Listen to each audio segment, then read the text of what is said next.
ખાસ કરીને આપણે હર્ષ સંઘવી કહે છે કે કોઈ પણ ચમરબંધીને છોડવામાં નહીં આવે. અને હાલમાં જ પેપર લીક કાંડમાં જે આરોપી હતો તેને યુવા પ્રમુખ પદ આપવામાં આવ્યું. ત્યારબાદ ચર્ચાઓ થઈ, વિરોધ થયો, પછી હટાવી લેવામાં આવ્યા. એટલે શું કંઈ ભેદભાવ છે ચમરબંધીઓમાં? એટલે એમાં વિરોધ એ વાતનો છે, હોદ્દો શું કામ આપ્યો એ વિરોધ નથી ભાજપમાં. પેપર લીક જેવા અત્યંત ગંભીર પ્રકારના કૃત્ય કરતા પકડાયો અને ખાલી યુવા મોરચામાં જ પદ કેમ આપ્યું એને?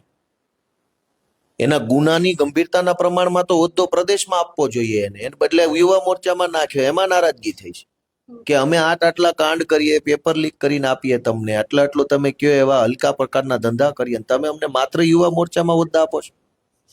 એટલે એ લોકોનો અંદરખાને એવો વિરોધ હતો કે પાટીલે મોટો ક્રાઇમ કર્યો, તમે એને પ્રમુખ બનાવ્યો.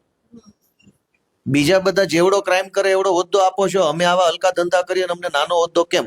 આ વાતનો વાંધો પડ્યો એટલે એને હટાવી દીધો. મને એવું લાગે છે કે મોટો હોદ્દો આપશે, કેમ કે ભાજપમાં નિયમ છે કે જેવડો હલકો ધંધો, જેવડી હલકી વાત, જેવડું નિમ્ન કૃત્ય, એવડો મોટો હોદ્દો. હવે આ ભાઈએ જે ધંધો કર્યો બહુ જ હલકો છે. પેપર લીક કરવા અને ગુજરાતભરના યુવાનોનું ભવિષ્ય બરબાદ કરવું એ ક્રાઇમ બહુ મોટો છે. એની સામે એને જે હોદ્દો આપ્યો એ નાનો આપ્યો, એટલે વાંધો પડ્યો છે કે ક્રાઇમ મોટો કર્યો તો હોદ્દો મોટો આપો.